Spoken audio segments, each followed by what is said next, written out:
C. Joseph Vijay எனும் நான்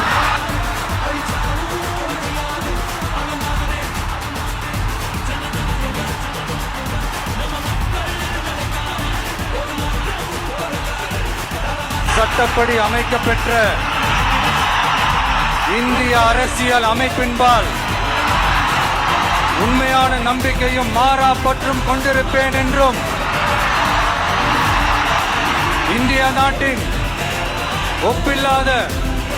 முழு முதல் ஆட்சியையும் ஒருமையையும் நிலைநிறுத்துவேன் என்றும் தமிழ்நாட்டு அரசின் முதலமைச்சராக உண்மையாகவும் உளச்சான்றின்படியும் என் கடமைகளை நிறைவேற்றுவேன் என்றும்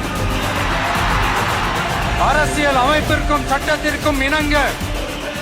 அச்சமும் ஒருதலை சார்பும் இன்றி விருப்பு வெறுப்பு